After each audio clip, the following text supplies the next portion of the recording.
కృప నిత్యముండును, నీ కృప నిత్య జీవము, నీ కృప వివరింప నా తరమా యేసయ్యా. నీ కృప నిత్యముండును, నీ కృప నిత్య జీవము, నీ కృప వివరింప నా తరమా యేసయ్యా.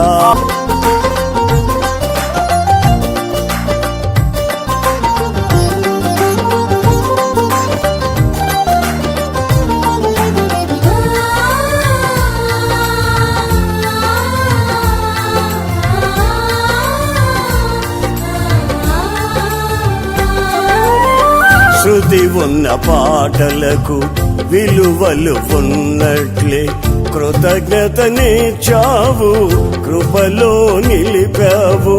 శృతి ఉన్న పాటలకు విలువలు ఉన్నట్లే కృతజ్ఞతనిచ్చావు, కృపలో నిలిపావు. కృంగిన వేళలో నన్ను లేవనెత్తిన చిరునామా నీవేగా.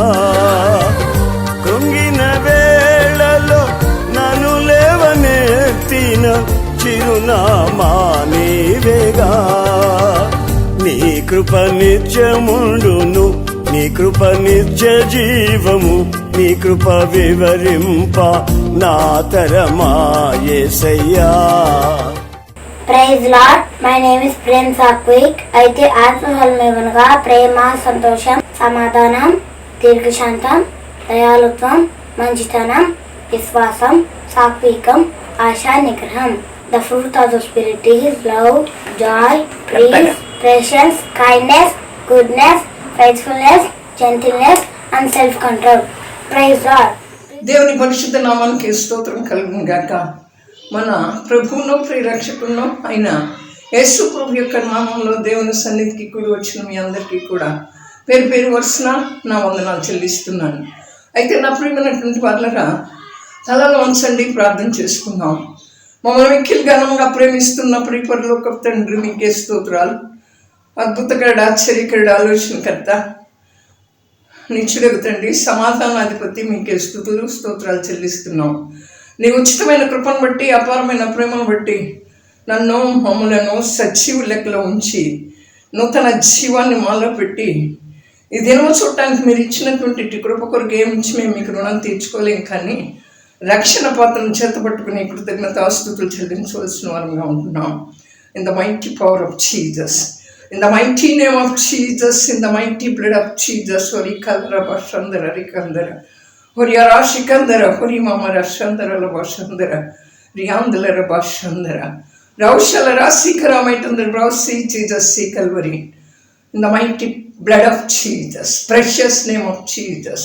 వినగలిగిన చెవి, గ్రహించగలిగిన హృదయం, అంగీకరించగలిగిన మనస్సును, ఒప్పింపగలిగిన ఆత్మను దయచేసి వినినటువంటి వాక్యాన్ని నా మా జీవితాల్లో ప్రభా అది ఫలించున్నట్లుగా, నీరు కట్టి ఫలించున్నట్లుగా వాక్యానుసారం అయిన జీవితం నాకును మాకును దయచేయమని త్వరగా రానైన యేసు ప్రభు యొక్క శక్తి కలిగిన నామంలో ప్రార్థించి పొంది ఉన్నాము తండ్రి. ఆమేన్, ఆమేన్. దేవుని పరిశుద్ధ నామానికి స్తోత్రం కలుగును గాక. మన ప్రభువును ప్రియరక్షకును అయిన యేసు ప్రభు యొక్క నామంలో దేవుని సన్నిధికి కూడి వచ్చిన మీ అందరికీ కూడా పేరు పేరు వరుసన నా వందనాలు చెల్లిస్తున్నాను. అయితే నా ప్రియమైనటువంటి వాళ్ళరా, మనం అంటే దేవుని రాకడ సమీపంగా ఉంది.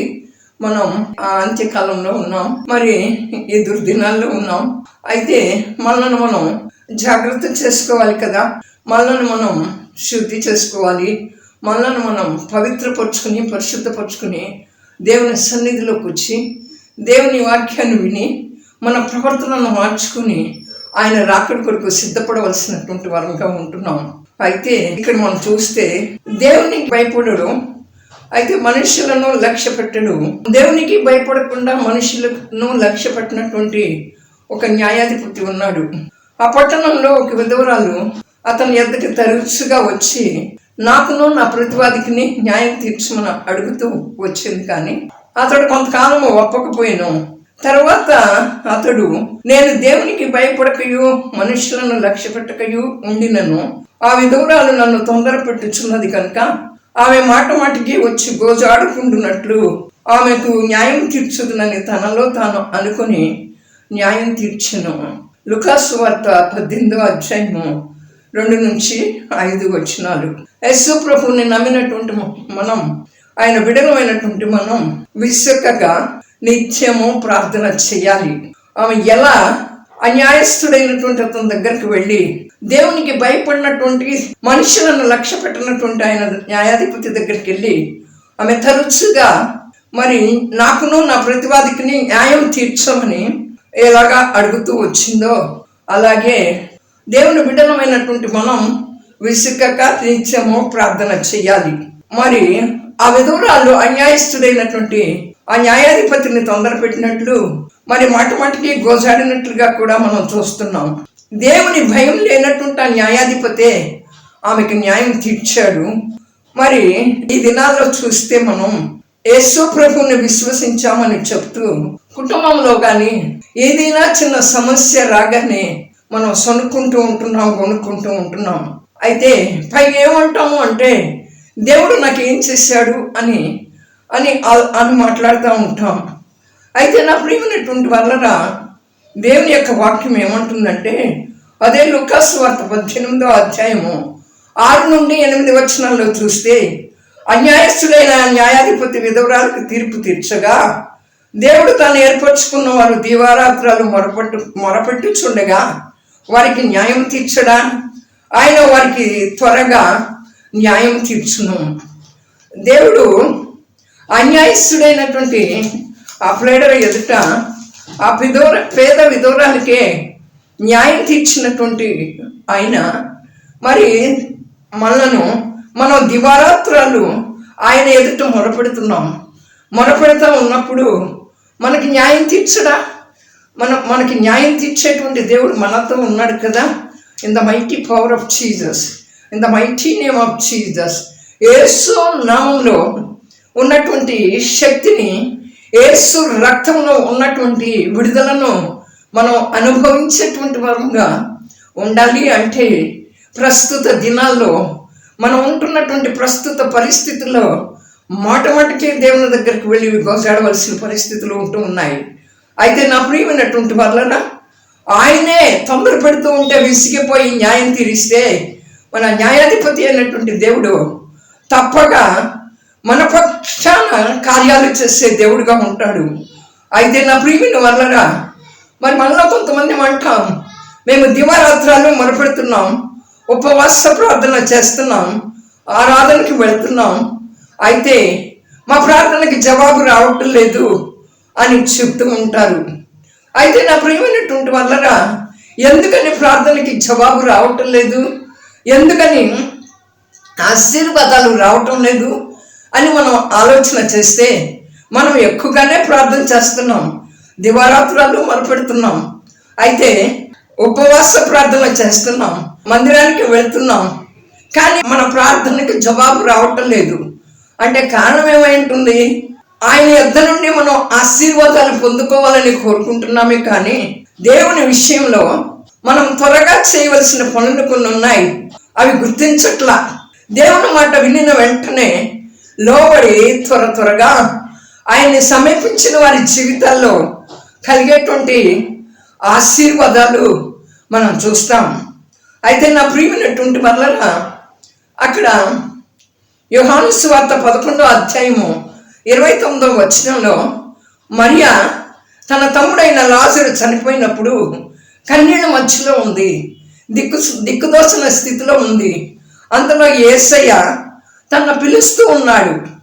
ఆయన పిలుస్తూ ఉన్నాడని ఆమె విని త్వరగా లేచి యేసు పాదాల వద్దకు వచ్చింది.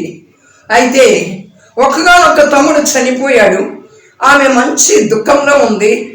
అయితే మరి జీవాధిపతి అయినటువంటి యేసయ్య తనని పిలుస్తున్నాడు అనే మాట వినగానే ఏమాత్రమో ఆలస్యం చేయకుండా ఉన్నపాటునే ఆయన వద్దకు వచ్చి ఆయన పాదాల మీద పడింది. ఆయనేమంటాడు? యేసు ప్రభు ఏమంటాడు? నా వద్దకు వచ్చి వారిని నేను ఎంత మాత్రమూ త్రోసివేయను అని సెలవిచ్చినటువంటి యేసయ్య ఆయన పిలువగానే ఆమె తన ఎద్దుకు వచ్చినప్పుడు త్వరగా ఆమెను ఓదార్చాడు. ఎందుకు ఆమెను ఓదార్చాడు? ఆమె తమ్ముడు చనిపోయాడు కనుక ఆమె దుఃఖంలో ఉంది.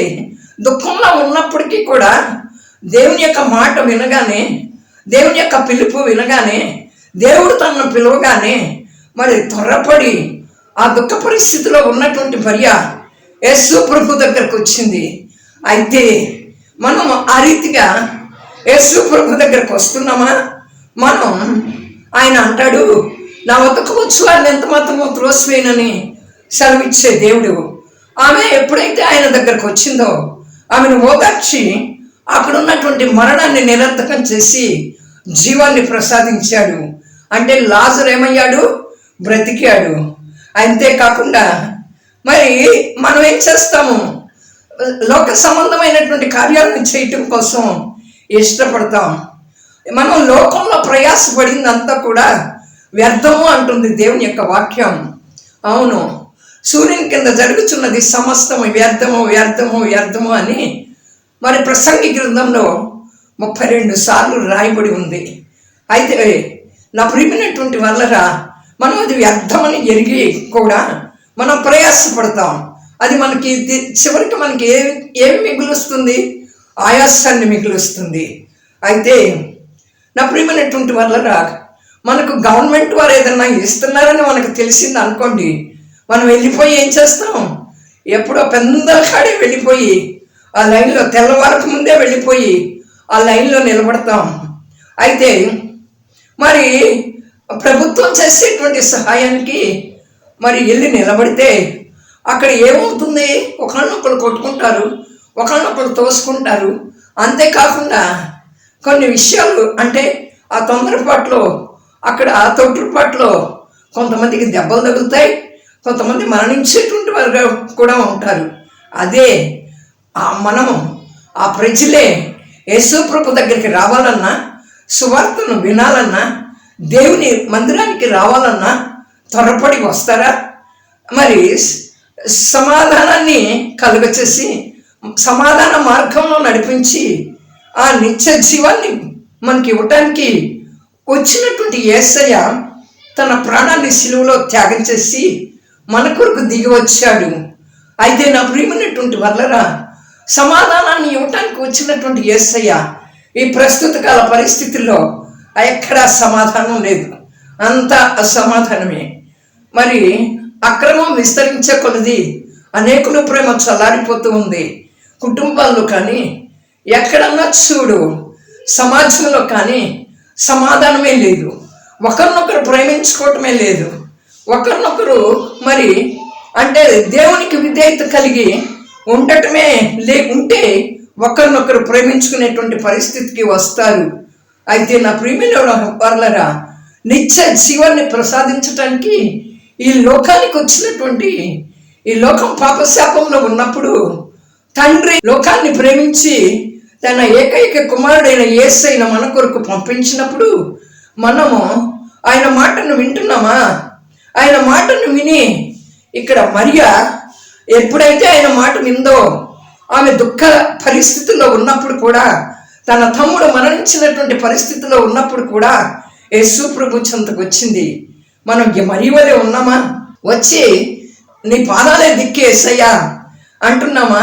మనం అలా ఆ రీతిగా వచ్చి నీ పాదాలే దిక్కు యేసయ్యాను మనం అన్నప్పుడు మన కన్నీళ్లు తొలుగుతాయి, మరణం కొట్టివేయబడుతుంది. మరి అలాగే ప్రశాంతత మనకి మన జీవితాల్లో సమాధానం చోటు చేసుకుంటుంది. లిబ్రరీష మదరీష హల్లెలూయా రికందర వరందర ఉరందర సందర శరమర సందర హల్లెలూయా రౌషల రాశీకరమైతుంది రౌసి జీసస్ సీకల్వని. ఎన్ని వ్యాపకాల్లో, ఎన్ని పనులో, ఎన్ని తొందరలో, ఎంత విషయాల్లో ఈ లోకంలో వీటన్నిటిని విడిచిపెట్టి యేసు ప్రభు పిలిచినప్పుడు ఆయన పాదాల దగ్గరకు వస్తున్నామా? యేసు ప్రభు అంటాడు, నేను నా తండ్రి చిత్తం చేయడానికి వచ్చాను అని చెప్తాడు. ఆ దైవత్వం యొక్క విశిష్టత ఏంటో సకల మానవాళికి తెలియచేయటానికి వచ్చాను అంటాడు. ఆయన తండ్రి చిత్తం ఏంటి అంటే ఆయన శిలువ మీద మరణించటమే. తన ఏకైక కుమారుడిని పంపించాడు కదా, అది ఆయన చిత్తమై ఉన్నది. ఆ తర్వాత ఆయన యొక్క ప్రత్యక్షత ఏంటో సకల ప్రజలకు తెలియచేయటానికి వచ్చాడు. నా ప్రియమైనటువంటి వాళ్ళరా, అటువంటి యేసయ్య నీకు నాకు న్యాయం చేయడా? నీకు నాకు సహాయం చేయడా? నీకు నాకు సహాయం చేస్తాడు, నీకు నాకు కూడా న్యాయం చేస్తాడు. ఎంత ప్రార్థించినా, ఎంత గోసాడినా ఆశీర్వాదమే రాలేదు అంటారు. అంటే దేవుని విషయంలో వారు చేయవలసిన కార్యక్రమాలన్నింటినీ కూడా తరచుగా వాయిదా వేస్తూ ఉంటాము. అందుకే యేసయ్య ఏమంటాడు అంటే మారు మనస్సు పొందమంటున్నాడు. దేవుని యొక్క రాజ్యం సమీపించింది, పరలోక రాజ్యం సమీపించింది. అయితే మరి దేవుని రాకడ సమీపించింది. ఇంకా మారు మనస్సు మనం పొందలేనటువంటి వారంగా ఉన్నామేమో. దేవుని కొరకు చేయవలసింది మనం చేయటలా. బాప్తీసాన్ని పొందమంటాడు, పరిశుద్ధాత్మతో నింపబడమని చెప్తూ ఉన్నాడు. అయితే దేవునికి అవసరమైనటువంటివి మనం చేయవలసినటువంటి కార్యాలు చేయకుండా మేము ఎంత ప్రార్థించినా, ఒకవేళ నన్ను పిలుస్తున్నాడేమో దేవుడు, ఆ మాటకు లోబడు, ఆ మాటకు విధేయత చూపించు. పిలిచిన దేవుడు నమ్మదగిన వాడు. ఈ లోకంలో నుంచి మనల్ని పిలిచాడు, ఈ లోకంలో నుంచి మనల్ని పిలిచాడు. ఉన్నతమైన ఉద్దేశం ఉన్నది, అలాగే ఉన్నతమైనటువంటి ప్రణాళిక చొప్పున ఆయన పిలిచాడు. ఈ లోకంలో ఏమున్నది నా ప్రియమైనటువంటి వల్లరా? ఈ లోకం అంతా పాపం, ఈ లోకం అంతా మోసం, ఈ లోకంలో ఉన్నదంతా అక్రమం, అన్యాయం, దుర్మార్గం. ఈ దుర్మార్గతను, ఈ అక్రమాన్ని, ఈ అన్యాయాన్ని విడిచిపెట్టి ఆయన పిలిచినప్పుడు ఆయన పాదాల చెంతకు రావాలి. మరియ ఎంత తొందరగా వచ్చిందో. అయితే నా ప్రియమైనటువంటి వాళ్ళరా, మనం మారు మనస్సు పొందాలి. దేవుని రాకడ సమీపించింది. వాయిదా వేయొద్దు. నేడో రేపో ఎప్పుడు వస్తాడో మరి ఆయన రాబోతూ ఉన్నాడు. నేను దొంగ వలే వస్తాను అంటున్నాడు. అయితే నా ప్రియమైన వాళ్ళరా, బాప్తీసాన్ని మరి పొందమని చెప్తూ ఉన్నాడు.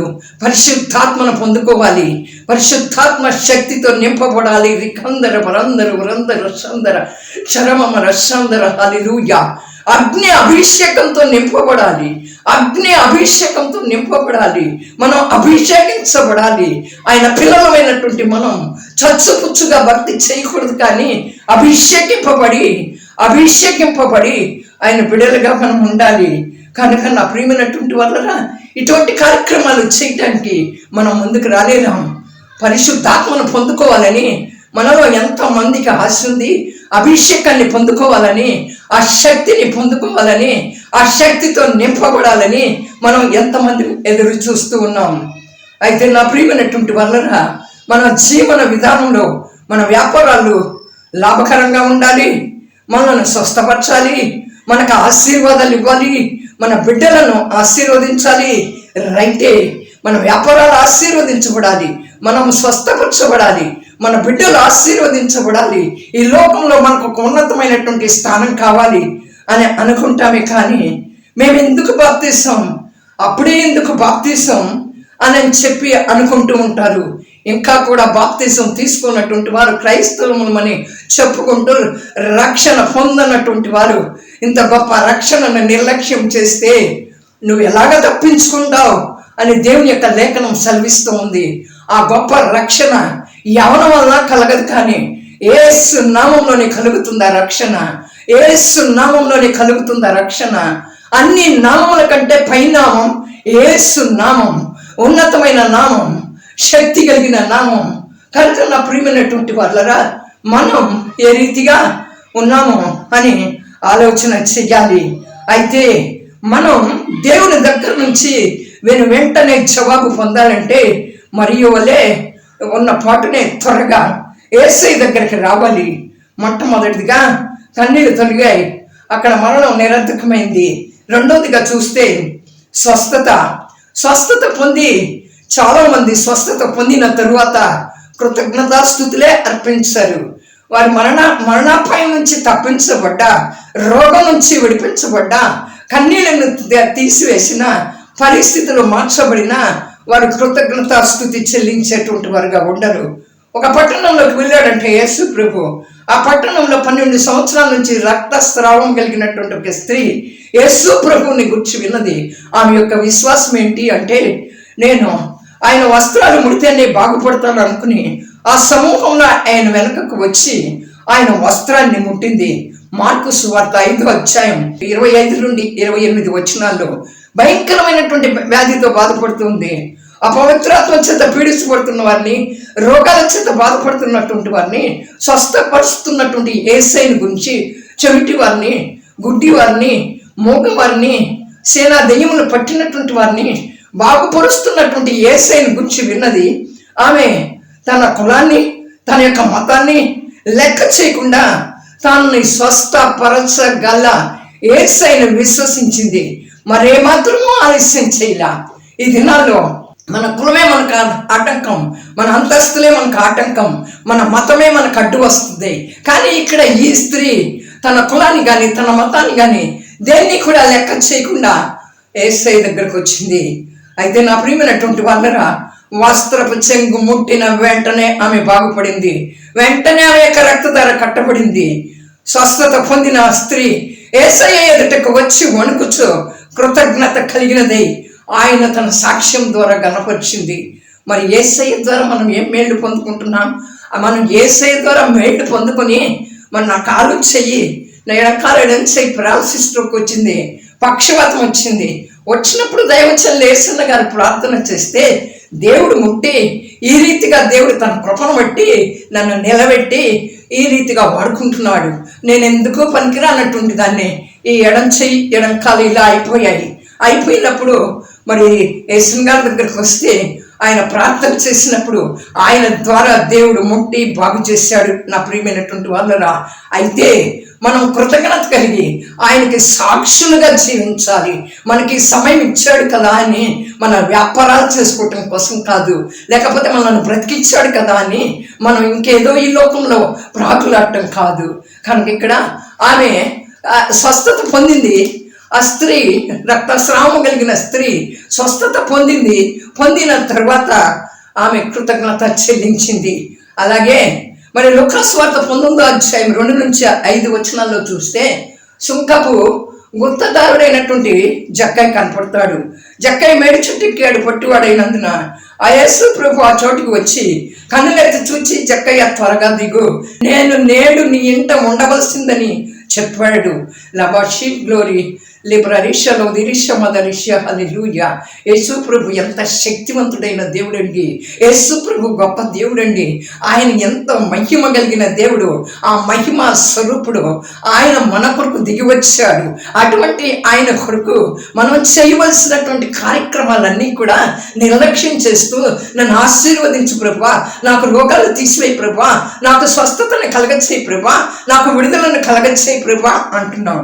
ఇక్కడ జక్కయ్య నీవు త్వరగా దిగు అన్నాడు. తక్షణమే జక్కయ్య త్వరగా దిగి చెట్టు దిగి సంతోషంతో చేర్చుకున్నాడు. అయితే నా ప్రియమైనటువంటి వాళ్ళరా, ఈ జక్కయ్యను మరి ఎవరు ప్రేమించలా, అతను అక్రమస్తుడు అని అందరూ కూడా జక్కయ్యని మరి తిట్టారు. కానీ యేసు ప్రభు యొక్క దృష్టి జక్కయ్య మీద పడింది. అయితే ఎప్పుడైతే జక్కయ్య ఆయన తన ఇంటికి తీసుకుని వెళ్ళాడో వెంటనే అక్కడ అపవిత్రత తొలగిపోయింది. ఆ జక్కయ్యకి మారు మనస్సు వచ్చింది. యేసు ప్రభు గృహంలోకి అడుగు పెట్టగానే అక్కడ మరి అపవిత్రత తొలగి అతనికి మారు మనస్సు వచ్చి, నేను తీసుకున్నవన్నీ కూడా తిరిగి వారికి ఇచ్చేస్తానన్నాడు. మనం యేసు ప్రభు మన హృదయాల్లోకి వచ్చాడా? మనం దేవుని భక్తులం అని చెప్తున్నామా? మనం క్రైస్తవులం అని చెప్తున్నామా? దేవుని ఆరాధిస్తున్నామని చెప్తున్నామా? మనలో అపవిత్రత తొలగిందా? అక్కడ రక్షణ వచ్చిందా? ఏది నా ప్రియమైనటువంటి వాళ్ళరా, అయితే మనం ఈ దినాల్లో చూసినట్లయితే ఇక్కడ యేసు ప్రభు పిలిచినప్పుడు మరియా త్వరగా వచ్చి ఆయన పాదాల మీద పడింది. కన్నీళ్లు తొలగాయి, మనం నిరర్ధకమైంది. ఆ యొక్క రక్తస్రావం కలిగిన స్త్రీ స్వస్థత పొందింది, కృతజ్ఞతాస్తుతి చెల్లించింది. జక్కయ్య తన ఇంట చేర్చుకున్నాడు, అపవిత్రత తొలగింది, రక్షణ వచ్చింది. నువ్వు నేను ఏ పరిస్థితిలో ఉన్నాం? రాబోతున్నాడు యేసయ్య నిన్ను నన్ను తనతో పాటు తీసుకుని వెళ్ళడానికి మధ్యాకాశానికి రాబోతున్నాడు. రాకడ కొరకు మనం సిద్ధపడినటువంటి వరమైతే మారు మనసు పొంది, బాప్తిసాన్ని పొంది, పరిశుద్ధాత్మను పొంది ఆయన రాకడ కొరకు ఎదురు చూద్దాం. దేవుడి వాక్యాన్ని మనందరి వెనుకడిలో దీవించి ఆశీర్వదించి ఫలవర్ధం చేయుగాక. ఆమేన్. వాక్యం విన్నటువంటి మనం ఆ వాక్యానుసారమైన జీవితం నీలో నాలో ఉందో లేదో ఒక్కసారి మనలను మనం విమర్శించుకుందాం. తలను వంచండి, ప్రార్థన చేస్తాను.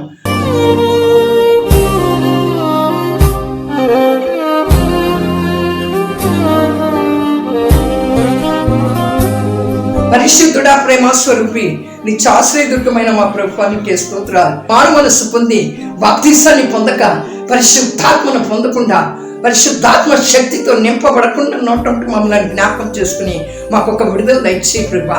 నీ కార్యాలు మేము చేస్తాం. రవశీగ్లోరి లీకరల వర్షందర రవశందర ఒరి అరాశికందర ఒరి మమ రషందర రీతల రషకల రషికుమర లివర రిషల దిరిషమదరిష హల్లెలూయా. మీ శక్తితో నింపబడతాం ప్రభా. నీ రాకడకు సిద్ధపడతాం. మరి నైనా అట్లాగే అపవిత్రత, అపరిశుద్ధతను మాలో నుంచి తీసివేసి మాకు రక్షణ జక్కైకి ఇచ్చినట్టుగా రక్షణ ఇచ్చినందుకు మీకే స్తోత్రాలు చెల్లిస్తున్నాం. Touch them in the mighty power of Jesus. ఎవరికి ఏ నొప్పి ఉన్నా చేయి పెట్టుకోండి. దేవుని యొక్క శక్తి మిమ్మల్ని తాకి మీకు స్వస్థత, విడుదల కలుగుతుంది. Touch them in the mighty power of Jesus. Touch them in the mighty name of Jesus. I rebuke every pain in the mighty blood of Jesus. Every sickness, every darkness in the mighty power of Jesus. Power of Jesus, power of Jesus. యేసు నామమున గద్దిస్తున్నాను, బంధిస్తున్నాను. యేసు నామములో ఒక విడుదల, యేసు రక్తంలో ఒక విడుదల కలిగించేయండి. In the mighty power of Jesus. మీ పరిశుద్ధాత్మ అగ్నితో ప్రతి బలహీనతను తీసివేయండి. దయ్యపు శక్తులు, చేతబడి శక్తుల యొక్క ప్రభావం యేసు నామములో విడిచిపెట్టి పొమ్మని ఆజ్ఞాపిస్తున్నాను. బిడ్డలు లేని వారికి బిడ్డలు, ఉద్యోగాలు లేని వారికి ఉద్యోగాలు దయచేయండి. అలాగే ప్రభు వివాహాలు కాని వారికి వివాహాలు దయచేయండి. అప్పులు ఉన్నటువంటి వారు అప్పులన్నింటినీ తీర్చండి. గృహాలు లేనటువంటి వారికి గృహాలు దయచేయండి. ఈ లోకంలో నువ్వు రాబోతున్నావు ప్రభా. నువ్వు నీకు తెలిసేసయ్యా. ఈ విద్యా సంవత్సరం అంతట్లో మీరు మీ కృప, మీ క్షేమం తోడుగా ఉంచండి. బిడ్డల చుట్టూ మీ కంచిని ఈ థర్డ్ వేవ్ నుంచి విడిపించినందుకు స్తోత్రాలు చెల్లిస్తూ మమ్మల్ని మీరు మిక్కిలిగా జ్ఞాపకం చేసుకుని, మరి వ్యవసాయదారులను, వ్యాపారస్తులను జ్ఞాపకం చేసుకుని మీరే ఘనత, మహిమ, ప్రభావాలు పొందుకోమని త్వరగా రానైన యేసు ప్రభు యొక్క శక్తి కలిగిన నామంలో ప్రార్థించి పొంది ఉన్నాం. Amen. Amen. God bless you. మీరు ఎవరైనా వాక్యాన్ని వినలేకపోతే ఎలిజబెత్ కృపావాక్యం అని యూట్యూబ్ ఛానల్లో ఈ వాక్యాన్ని విని మీరు షేర్ చేయండి. ఆ ఛానల్ని సబ్స్క్రైబ్ చేసుకోండి. మరిన్ని మన ఆత్మీయతలో మరి దోహదం అవుతుంది అని దేవుడు మిమ్మల్ని ఆత్మీయతలోకి నడిపిస్తాడు. ఆమేన్. నీ కృప నిత్యముండును, నీ కృప నిత్య జీవము, నీ కృప వివరింప నా తరమా యేసయ్యా. నీ కృప నిత్యముండును, నీ కృప నిత్య జీవము, నీ కృప వివరింప నా తరమా యేసయ్యా. నీతిమంతుల గుడారాలలో వినబడుచున్నది రక్షణ సంగీత సునాదము. నీతిమంతుల గుడారాలలో వినబడుచున్నది రక్షణ సంగీత సునాదము. నీ కృప నిత్యముండును, నీ కృప నిత్య జీవము, నీ కృప వివరింప నా తరమా యేసయ్యా.